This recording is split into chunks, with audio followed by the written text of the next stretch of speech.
Hello everyone, मैं रीति शर्मा अपने चैनल रीति एस्ट्रो में आप सभी का हार्दिक स्वागत करती हूं।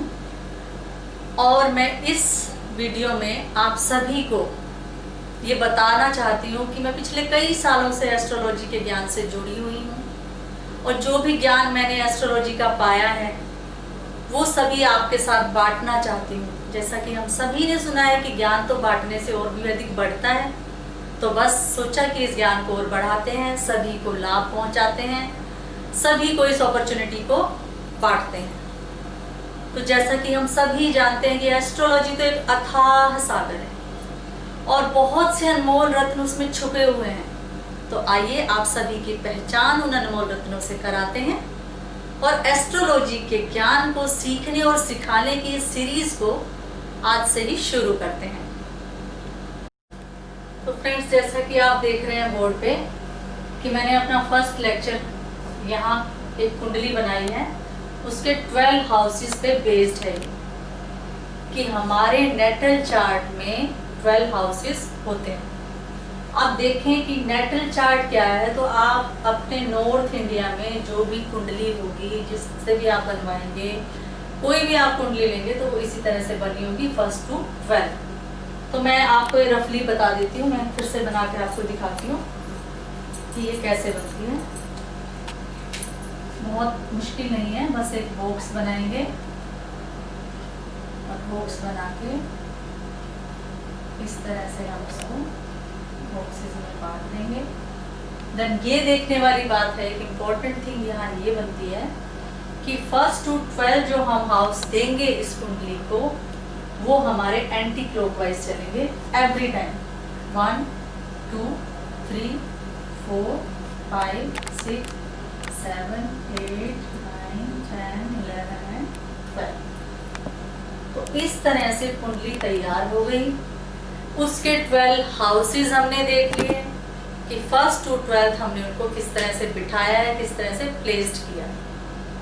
तो अब ये बनाने के बाद फ्रेंड्स आप देख रहे हैं कि मैंने यहाँ पर 1 to 6 हाउसेस की रिप्रेजेंटेशन की कौन सा हाउस क्या दिखाता है, उससे हम क्या देखते हैं कुंडली में, वो किया है। देन 7 to 12 यहाँ लिखा है। तो अगर हम देखें कि फर्स्ट हाउस क्या दिखाएगा, तो हम सबसे पहले देखेंगे फर्स्ट हाउस हमारा लगन होता है। यहाँ मैं एक मोस्ट इम्पॉर्टेंट जो बात है वो बताना चाहूंगी कि मेरा जो भी प्रेडिक्शन होगा वो अपनी लगन कुंडली के आधार पर होगा। एक होती है चंद्र कुंडली और एक होती है लगन कुंडली। तो हम जो भी प्रेडिक्शंस देखेंगे फ्रेंड्स, जो भी मैं आपको लर्निंग दूंगी, जो भी लेसन होगा, वो सारा लगन कुंडली के आधार पर ही होगा।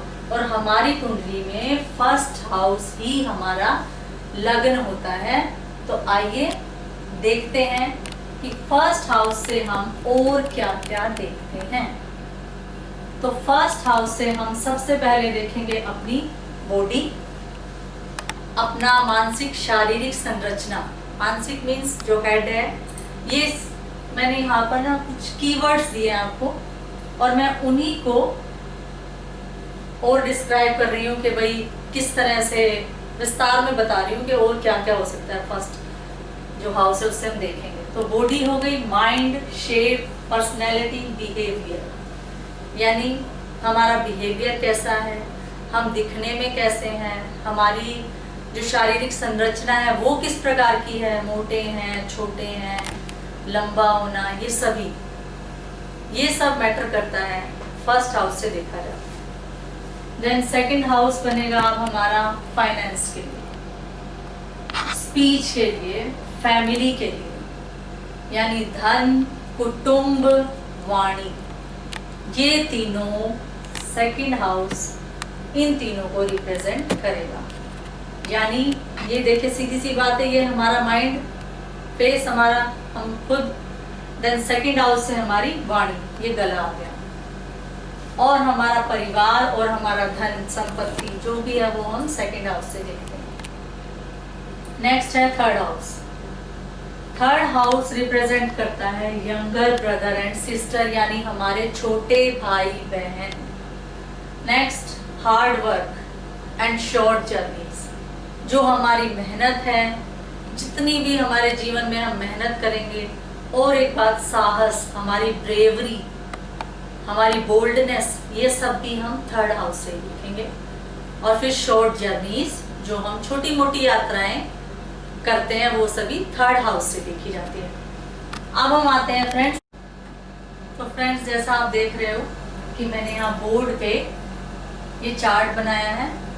ये हमारा नेटल चार्ट होता है। अपने नॉर्थ इंडिया में जो भी कुंडली आप देखोगे, अपनी कुंडली बनवाओगे, कहीं से भी आप कुंडली देखोगे तो वो इसी तरह से बनी मिलेगी, और उसमें इसी तरह से हाउस मेंशन किए हुए होते हैं 1st to 12th। और इसमें मैं आपको ये बॉक्स बनाना बता देती हूँ, बहुत ही इजी है। ये बॉक्स बनाने के बाद उसको इस तरह से फिल करना है, एंड देन इसको ऐसे बॉक्सेस में बांट। अब यहाँ एक बात देखने वाली ये है कि इसमें हाउसेस जो होते हैं वो हमेशा ऐसे एंटी क्लॉकवाइज बैठेंगे। 7, 8, 9, 10, 11 एंड 12। तो 1st to 12 आपने देखा एंटी क्लॉकवाइज चलते हुए हमने ये हाउसेस कवर कर दिए। तो अब आप देखो कि फर्स्ट हाउस किसको रिप्रेजेंट करता है। जैसा कि हमें पता है, इस पृथ्वी पर जो भी चीजें हैं उनका अपना एक अस्तित्व है, वो किसी ना किसी रीजन से है, किसी ना किसी चीज से जुड़ी हुई हैं, और किस चीज को वो रिप्रेजेंट करती हैं, किस एक ग्रुप से वो बिलोंग करती हैं। इसी तरह से सेम हम लोग देखेंगे कि फर्स्ट हाउस किसको रिप्रेजेंट करता है, then second, third, fourth to 12 में आपको ये सब समझाने वाली हूँ। तो फ्रेंड्स, ध्यान से सुनिएगा। और हाँ, आज से हमने ये फर्स्ट लेक्चर किया है अपना शुरू, तो आप एक कॉपी पेन जरूर लीजिए और उसमें नोट डाउन कीजिए। तो आपका इस तरह से लेक्चर टू लेक्चर पूरा ज्योतिष का ज्ञान आपको मिल जाएगा, और आप देखना कुछ ही महीनों में आप भी एक अच्छे ज्योतिषी बन पाएंगे, ये मेरा वादा है आपसे।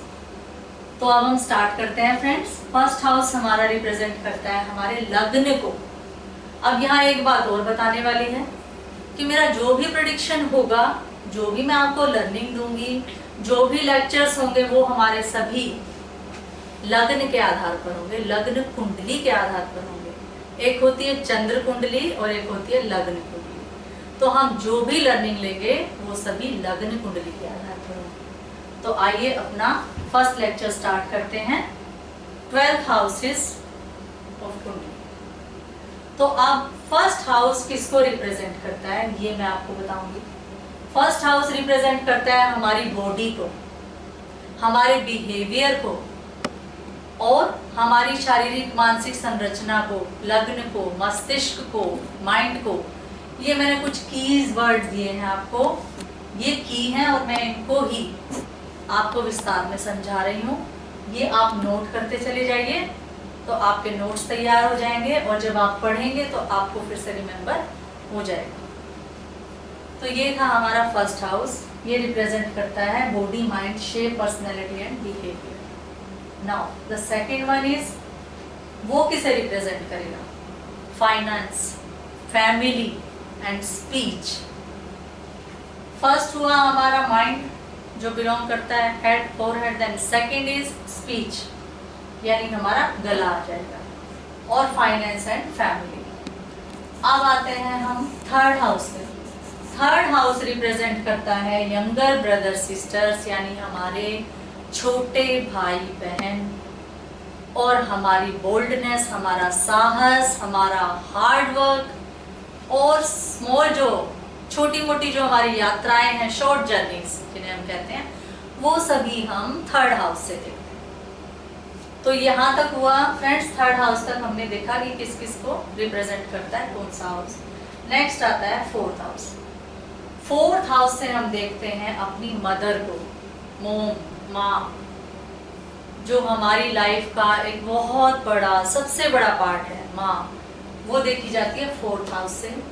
व्हीकल सुख, जो भी हमारा वाहन सुख है, और जो भी हमारी फैसिलिटीज है, सुख सुविधाएं हैं जितनी भी, वो सभी फोर्थ हाउस से देखी जाती है। और नेक्स्ट हमारी प्रॉपर्टी, कि हमारे पास घर कितने होंगे, कितनी प्रॉपर्टी होगी हमारी, वो सभी हम फोर्थ हाउस से देखते हैं। अब कुंडली का नेक्स्ट हाउस है फिफ्थ हाउस।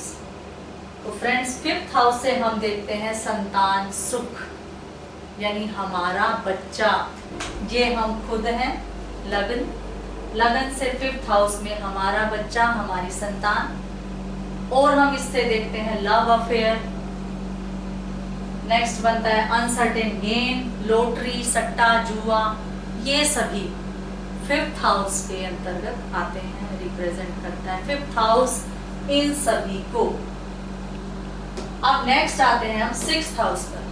6th हाउस किसे रिप्रेजेंट करता है? इसको कुंडली का मैं आपको शॉर्ट उसमें बताती हूँ, बिकॉज हम अगर लॉन्ग रूट पे निकल गए तो आप लोग कंफ्यूज हो जाएंगे, बट मैं फिर भी बता देती हूँ। 6th, 8th and 12th house को कुंडली में अच्छा नहीं माना जाता। वो क्यों? क्योंकि आप अभी ये देखेंगे जब कि ये किसको रिप्रेजेंट करते हैं तो आप खुद ही समझ जाएंगे कि ये अच्छे क्यों नहीं कहे जाते। तो देखते हैं 6th हाउस किसको रिप्रेजेंट करता है फ्रेंड्स। वो करता है हमारी लॉन्ग टर्म डिजीज, यानी हमें बीमारियां क्या होने वाली हैं, कौन सी लंबी बीमारी से हम ग्रस्त होने वाले हैं, ये हम देखते हैं 6th हाउस से। फिर ये दिखाता है हमारे एनिमीज को, हमारे शत्रुओं को, हमारा रोग, ऋण, शत्रु, यानी ऋण कितना होने वाला है हम पर, ये सभी हम किससे देखेंगे? 6th हाउस से। तो देखा ना आपने। और एक बात, कोर्ट केस वगैरह, ये सभी लिटिगेशन, ये सभी 6th हाउस के अंतर्गत आते हैं। तो अभी देखा ना आपने कि ये सब में सभी झमेले वाली चीजें हैं ना, तो इसलिए इस हाउस को ठीक नहीं माना जाता कुंडली में। Next 7th house.